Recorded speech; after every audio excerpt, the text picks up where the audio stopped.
सो उमर जी, आपको पता है मलिक तनवीर आवान साहब हमें लिखते हैं ऑन एक्स, जो आपके पास नहीं चलता, मेरे पास कभी कभी को मैसेज आ जाता है, या इंस्टाग्राम पे ट्वीट। क्या कह रहे हैं? वो कह रहे हैं do not waste time and money on cricket discussion. वो ये कह रहे हैं हमें। बड़ी फीडबैक आई है, तो ठीक है, नहीं करेंगे। टॉकिंग अबाउट मनी, दिल भी नहीं चाहता। पैसे आ रहे हैं भाई, और अच्छी खबर आई है। सो IMF और पाकिस्तान के दरमियान $2 अरब कर्ज का स्टाफ लेवल मुआहिदा तय पा गया है। This is a relief. IMF ने अफरात ज़र कम रखने के लिए हुकूमती पॉलिसियों की तारीफ भी कर दी है, और इस पर हुकूमत बहुत खुश है। वज़ीर आज़म शहबाज शरीफ ने काबीना को इसकी मुबारकबाद दी है। साथ ही ये दावा भी किया है कि IMF टैक्स हदफ कम करने पर तैयार था, लेकिन हमने कहा नहीं, हम ये हदफ हासिल करके रहेंगे। IMF ने अपने रिव्यू में कहा कि हम इसको इस टारगेट कर देते हैं। मैंने कहा नहीं। Now probably I think the wheel started moving in the opposite direction, probably for the first time in Pakistan's history. हमें और क्या चाहिए था? IMF हमारा जो टैक्स कलेक्शन का जो हदफ है उसको वो कम कर दे तो हमें, मगर मैंने ये फैसला किया कि अगर मैंने ये बात मान ली तो ये तमाम जो काम शुरू है इस वक्त टैक्स कलेक्शन के लिए, जहाँ करप्शन है उसको कम करने के लिए, ये सब बैठ जाएंगे। So I said no, I will not accept this. IMF को यकीनन हैरानगी हुई होगी। फिर नेगोशिएट किया IMF ने, और उन्होंने हमें कहा कि आप इस तरह करेंगे। 12.1 कहा उन्होंने हमें कि 12.9 से 12.1 पे ले आए। हमने नेगोशिएट किया और उसको बढ़ा के दोबारा 12.33 पे लेके आए।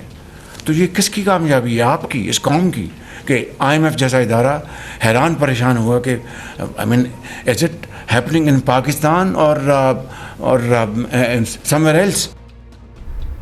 वैसे अभी हम ये बात कर रहे थे कि वेल आई होप कि आपका फैसला ठीक ही हो, लेकिन अगर IMF हदफ नीचे कर ही रहा था तो होने देते। सो अच्छा, इन एनी केस आपको बताएं कि हुकूमत की खुशी अपनी जगह, लेकिन मौजूदा माशी हालात में आवाम के लिए कोई बड़ा रिलीफ मिलता दिखाई नहीं दे रहा। और वजारत ख़जाना की जानिब से जारी की गई माशी माहाना आउटलुक रिपोर्ट के मुताबिक अगले माह महंगाई जो है वो बढ़ने की रफ्तार बढ़ेगी, जो मौजूदा शरह जो है वो 1.5 से बढ़कर 3% तक जा सकती है। ऑल्दो आपको पता है ना, महंगाई बढ़ने की शरह बरसों में हमारी कम तरीन सतह पे भी आई है, और हुकूमत दावा कर रही है कि पेट्रोल की कीमतों में कमी ना करके बिजली में आवाम को फ़ायदा दिया जाएगा। मौशी माहिरीन का ख्याल है कि ये फार्मूला पता नहीं चलेगा, क्योंकि आलमी मंडी में तेल की कीमतें घटती बढ़ती रहती हैं। ऐसी भी इत्तलात हैं कि इस फार्मूले पे IMF को रिजर्वेशंस हैं। हुकूमत रियल स्टेट के शोबे में कुछ रियायतें चाहती थी, लेकिन IMF जायदाद की फ़रोख्त पर आयद विद होल्डिंग टैक्स ख़त्म करने पर तैयार नहीं है। अब बजट भी सर पर है, और हुकूमत ने इस बार तनख्वाहदार तबके पर बोझ कम करने का वादा कर रखा है। लेट्स सी ये वादा वफा होता है या नहीं होता, गुंजाइश भी है या नहीं है। हमारे साथ कर लेते हैं खुर्रम शहजाद हमारे साथ हैं, वज़ीर ख़ज़ाना हैं। बहुत शुक्रिया, आपने हमारे टाइम निकाला है। अब ज़रा हमें एक्सप्लेन कर दें कि IMF के साथ स्टाफ लेवल अग्रीमेंट हो जाना आपकी नज़र में कितनी बड़ी कामयाबी है, और इस मुआहदे का हसूल कितना बड़ा चैलेंज था? देखिए, स्ट्रक्चरल रिफॉर्म्स और साथ में जो है वो पब्लिक फाइनेंसेस की ऑप्टिमाइजेशन, ये बड़ा इंपॉर्टेंट है। अगर हम एक्सपोर्ट लेड ग्रोथ की तरफ जाते हैं, इन्वेस्टमेंट की तरफ जाते हैं, और एक रियलिस्टिक ग्रोथ और सस्टेनेबल ग्रोथ लेकर आते हैं। आज ग्रोथ का नंबर भी रिलीज हुआ, बाय द वे आपने देखा होगा 1.7% से थोड़ी ज़्यादा की ग्रोथ आई है सेकेंड क्वार्टर में, जो आपका अक्टूबर से लेकर दिसंबर का होता है। और टोटल जो ग्रोथ का नंबर है वो तकरीबन कोई आपके पास 1.34% के करीब आ चुका है, 1.54% के करीब इनफैक्ट आ चुका है, जो कि अगर आप पूरे साल देखें तो 3% की ग्रोथ आप एक्सपेक्ट कर सकते हैं। लेकिन गोइंग फॉरवर्ड स्ट्रक्चरल रिफॉर्म्स और स्टेबलाइजेशन, ये साथ मिलके अगर ये सस्टेनेबिलिटी आती है, इसकी वजह से फिर जाके आपको पता है इन्वेस्टमेंट और ग्रोथ आएगी, जो कि लॉन्ग टर्म होगी। तो हमारी कोशिश यही है कि हम जो है लॉन्ग टर्म ग्रोथ की तरफ जाएं, रादर देन ये कि शॉर्ट टर्म जो है वो स्टेंट्स करते रहें। खुर्रम साहब, बताया जा रहा है कि 6 हफ्तों के अंदर IMF पोर्ट मंजूरी दे देगा, फिर रकम जारी होगी। अगर ऐसा ही है तो क्या इम्कान है बजट से पहले मामलात सेटल हो जाएंगे, रकम मिल जाएगी? जी बिल्कुल। ये देखें, IMF जिस दिन अप्रूव करता है, बोर्ड जब अप्रूव करता है, उसी के या तो 1-2 दिन में ही जो है वो आपको पैसे ज़्यादातर मिल जाते हैं। तो ये बजट बहुत दूर है, बजट से बहुत पहले की ये जो ट्रांच कंप्लीट हो जाएगी इंशाल्लाह, अगर IMF का बोर्ड अप्रूव करता है। उसके साथ साथ बजट का प्रोसेस बाद में शुरू होगा। ऑल्दो हमने तो बजट का प्रोसेस मिनिस्टर फाइनेंस से तो शुरू कर दिया है और प्रीपोन किया है एक्चुअली, और सारे चैम्बर से मिले हैं, बिजनेस से मिले हैं और मिल भी रहे हैं मजीद। और ये प्रोसेस हमने जनवरी में स्टार्ट कर दिया। ये बहुत ये कभी नहीं हुआ।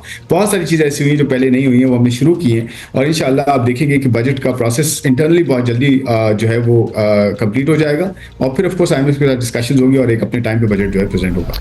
अच्छा, ये बताया गया है और ये ज़रा कंसर्निंग बात है कि इस एग्रीमेंट के बाद बिजली की कीमतों, रियल एस्टेट सेक्टर को रिलीफ वगैरह ऐसी जो चीज़ें हैं वो देना अब हुकूमत के लिए मुमकिन नहीं रहेगा, तो क्रॉस सब्सिडी भी नहीं दी जा सकती। क्या आवाम तैयारी रखें कि महंगाई बढ़ेगी? IMF के जहाँ तक ताल्लुक है एग्रीमेंट का, उसमें कोई ऐसी चीज़ें तो नज़र नहीं आ रही। अपेरेंटली आप देखेंगे जब वो रिलीज होगा डॉक्यूमेंट, आपके लिए वो होगा, आप उसको पढ़ भी सकते हैं। तो इसके अंदर जो एनर्जी साइड पे रिफॉर्म्स ऑलरेडी हो रहे हैं, उसमें तो प्राइसेस कम होने की एक्सपेक्टेशंस हैं। अभी देखें पेट्रोलियम लेवी का जो है इजाफा किया गया है, ऑल्दो आवाम के ऊपर उसका इम्पैक्ट वैसा नहीं आया क्योंकि ऑयल प्राइसेस नीचे थी, तो पेट्रोलियम लेवी बढ़ा के और दूसरी तरफ उसका रिलीफ जो है एनर्जी प्राइसेस में देने की कोशिश की जा रही है। इस तरह सर्कुलर डेट का जो मसला है वो हल करने की बात हुई है, और बैंकों के साथ एक अरेंजमेंट हुआ है जिसकी वजह से जो है सर्कुलर डेट का जो पूरा स्टॉक है उसे जो है नॉक ऑफ करने की बात हो रही है। ये ऑलरेडी जो है वो उसका हिस्सा बन चुका है, और उसके साथ साथ जो एनर्जी साइड के रिफॉर्म्स हैं, medium to long term reforms, privatisation भी है उसमें, मल्टी बायर मार्केट भी है, तो बहुत सारा काम एनर्जी मिनिस्ट्री कर रही है, और मेरे ख्याल में उसके से प्राइसेस नीचे आना एक्सपेक्टेड। और आई थिंक प्राइम मिनिस्टर ने इस पर कहा भी है कि आने वाले दिनों में आपको जो है खुशखबरी देंगे जो एनर्जी की प्राइसेस नीचे लाने में। तो मेरे ख्याल में ओवरऑल टैक्सेस की रैशनलाइजेशन होना, सही जगह टैक्स लगना, और एनर्जी की प्राइसेस कम होना, और कॉस्ट ऑफ कैपिटल का नीचे आना, ये सारी इन्वेस्टमेंट और बिजनेसेस के लिए बड़ी अच्छी खबरें। और महंगाई का कम रहना, स्टेबल रहना, ये आवाम के लिए जो है वो बेहतरी है। चलिए अल्लाह करे कि आवाम तक इसके और असरात पहुँचे। अब बता दीजिए, इस साल ऑल्दो मईशत से ही जुड़ी ये खबर ये भी है कि खुश्क साली की वार्निंग जारी हो चुकी है। ज़ाहिर है ज़रूरी प्रोडक्शन पे असर पड़ेगा, खुदा न खास्ता खुराक की कमी का खदशा रहना पड़ सकता है। गंदम की पैदावार की सूरत हाल आपके सामने है। सो ये मार्जिन है कि IMF और दीगर इदारे हमारी कुछ मदद कर सकें अगर ये सूरत हाल पैदा होती है तो? देखिए, रेजिलियंस फाइनेंस फैसिलिटी इसीलिए है RSF, इसके साथ वो भी गई है बोर्ड पर SLA के साथ, और वो तकरीबन कोई $1.3 बिलियन का जो है वो प्रोग्राम है, और 28 महीने का रफली है।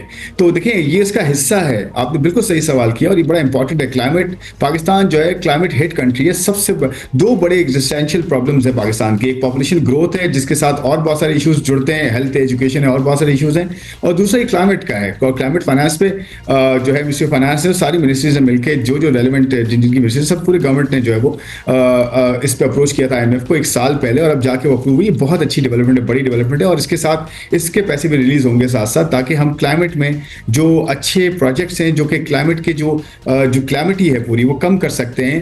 और पाकिस्तान आपको पता है जो फ्लड से हिट हुआ था उसमें $30 बिलियन का लॉस, 1/3 पॉपुलेशन इम्पैक्ट हुई थी। ये सारी चीजें एक रियल प्रेजेंट डेंजर है, और इस पर IMF ने लिया है। और जी, सो RSF अलग है, $1.3 बिलियन 28 महीनों, और SLA का अलग मामला है, सो स्टाफ लेवल एग्रीमेंट का। सो या दिस इज़ गुड न्यूज़।